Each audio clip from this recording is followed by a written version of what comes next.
middle name? Alexander Larsen. Okay.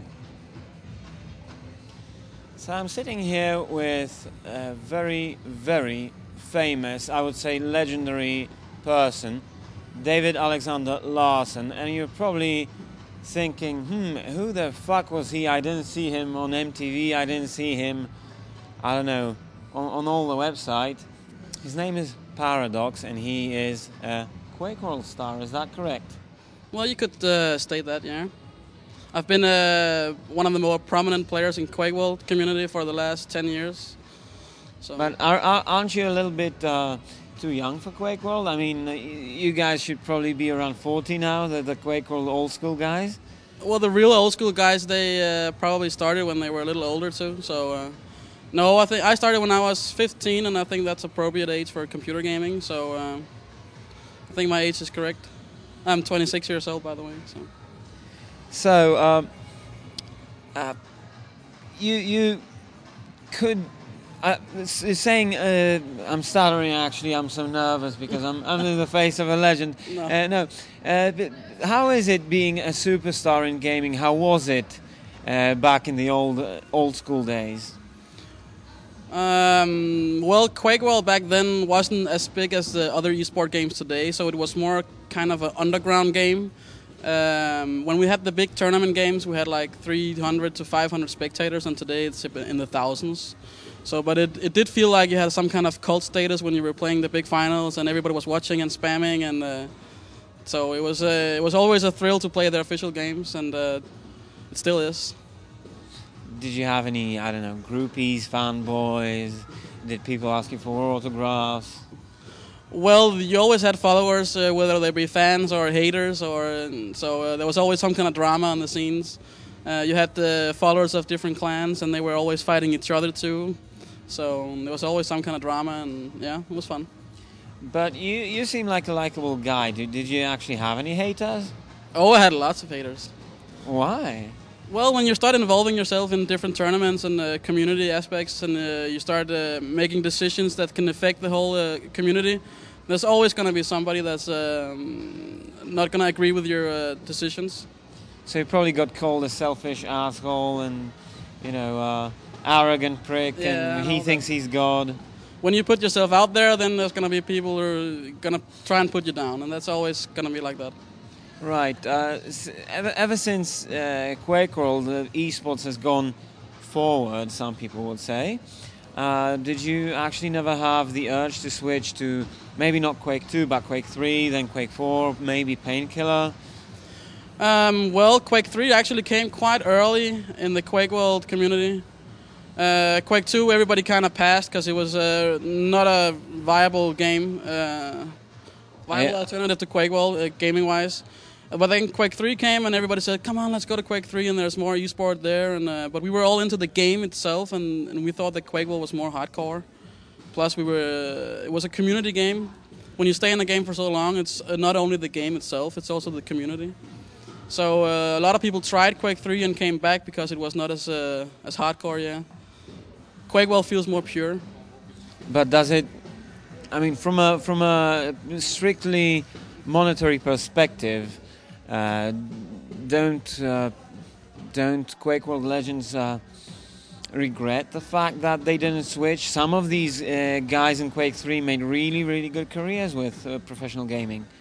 And I mean, QuakeWorld guys really have a very good background to leap over to another game and play it successfully. Yeah, it seemed like Ice Climbers with Toxic and Panicore and those guys, they went to Quake 3 and they were very successful for many years. Top of the TDM scene. But I think the QuakeWorld players regret that the esports scene weren't more gentle or kind to the QuakeWorld scene. I mean, we stuck to the game and we were hoping that esport would pick it up at some point. But esport kind of went along and found the new games and all the hardware, what do you call it? Manufacturers, they sponsored the new games and the new lands. So we didn't get the kickstart we needed that other games did, and the exposure. And we loved the game too much to just change. We didn't play it for the esport experience. We played it because the game was great, and we hoped that we could be part of the esport experience with QuakeWorld. We didn't want to leave it behind. So, yeah, I think that's how it went down. So how does QuakeWorld, in your eyes, compare in the eyes of a bitter old bastard or old bitter bastard? Yeah. Bitter old bastard, yeah.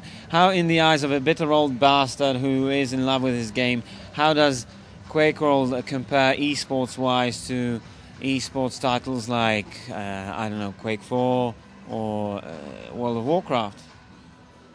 You can't compare the two. It's apples and oranges. We have 500 players in QuakeWorld. They have 5 million. I mean, it's totally... You know, we try to talk positively about QuakeWorld and the community, and we're all so close together, and we keep it alive. But that's pretty much what we do. We keep it alive, and we hope it doesn't die out. But it doesn't have nearly the same exposure or the same broadness as the other games. So it's not gonna. I don't think it's gonna become a big esport game because the media is gonna focus on newer games, and that's just the way it's always gonna be.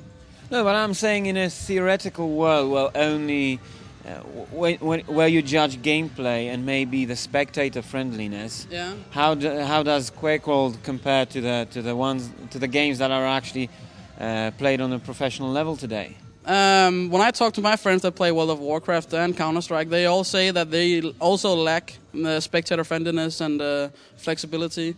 So I think that QuakeWorld has made a leapfrog the last couple of years with East TV. And we are trying to make it more spectator friendly, and a dire straight hope that eSport might take it up at some point, because we know that the mass broadcasting is such an important part of eSports today that that's really where you have to put the focus. If you have a great game, you need a great spectator options to make it available to people. So I think we're getting closer to that, and yeah. So when you think about, I mean, you came to DreamHack, you see where gaming is. You probably follow the World Cyber Games, or No. I mean, you know what the World Cyber Games is today. Yeah. That's what I mean. Don't you feel bitter that maybe your esports fame and your esports peak or gaming peak came too early for you? You would have otherwise made some money and got some girls because you're on the first page of a magazine. Yeah, well, I think eSport moved on to be something different than just computer gaming, and a lot of people picked up on that and wanted to participate. And if there weren't that media on it, they probably wouldn't be playing sports or playing computer games the way they do today. If I regret it, no, I don't think so. I like the game we played without the eSport focus as well. I like the closeness of the community. That we knew everybody. That we played the same players and the same clans, and we had the internal fights and all that. And I loved it. And we did have our LAN events and stuff. So I don't regret it that much, no. Do you get? I mean, it's been 10 years. Do you get bored of the game? Yeah, I think I've reached my limits. I haven't played that much the last couple of months. Slowed really much down, and really the last year. So I think I reached my limits for QuakeWorld, unfortunately. The scene has become so small that the top players are starting to stop, and they're not coming any new top players. So the competition in the top is between like a handful of clans, not even a handful, like 2-3 clans. And if you don't have like 10 clans competing, then it gets a bit boring in the end, and the activity drops, and then. The thing we loved was that we had close games with a lot of top clans, and we could always have some drama, but now it kind of died out a little, so yeah, it's not what it used to be. I mean, it's hard to blame it. I mean, 10 years is a long time for a computer game to be on top. So you feel a little bit like Clive Owen in Children of Men. Yeah, you could say that. You're a dying breed, and yeah. Take a good look. This is one of the very last living QuakeWorld superstars or stars or legends in the scene. Tell me now, would you ever consider switching? I mean, how old are you now? 26. 26. You're a pretty old guy. Yeah. Too old to start a new game. I'm not going for the MMORPG, the World of Warcraft and stuff like that. It doesn't say anything to me or do anything for me. And the new FPS games, they don't really do that much for me either. I tried a lot of them when they came out, and it wasn't the same as QuakeWorld, so it wasn't for me. So now it's poker, and other activities. But I know QuakeWorld guys are elite players, very, very skilled. Tell me honestly, because you've been diplomatic a couple of times in the answers, when you look at, I don't know, a Quake 4 match or a Warcraft 3 match or a World of Warcraft match maybe, or a tournament, do you look at those players and think, pussy? Pussy, no. The games themselves don't require as much skill, in my opinion, as QuakeWorld does, but the eSports format encourages the players to practice just as much as we do. But I don't think that their skill comes through in the game. If they would have practiced as hard as QuakeWorld, you would be seeing some amazing stuff, and you'd be like, wow, that's really some shock and awe games we're going to see here today. But the other games is like they're already pushing the games to its max at an early point in their career, and they could do so much more with QuakeWorld. So you feel like it's a shame that their talent is wasted on a game that doesn't really fully appreciate their skills and their efforts to be good at something. So let me ask you, who is the best QuakeWorld player ever? Ever? Yes, ever. And I want one name. One name, that's hard. The dilemma here is that there's different stars in different eras of Quake. Oh, of course, I know, but you've been there for the entire duration of the scene, so yeah. Let's just... I don't care if you get flamed, just give me one name. I'd hate to be so honest. I really do, but I have to say Dak. He's the best all-round player that I've known. He takes the competitiveness to a new level, and he's done some great accomplishment with his clan and as a one-on-one player, so I'd have to go with him. Right. This is going to get a lot of flame on all the sides, but... Well, he's a likable guy, don't flame ParadokS. Maybe let's talk about ParadokS himself.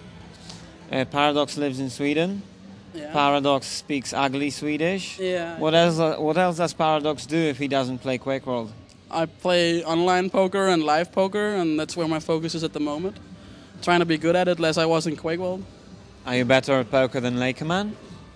Probably not. I know he made a lot of money on poker, and he started earlier than me too, so maybe I'll get there someday.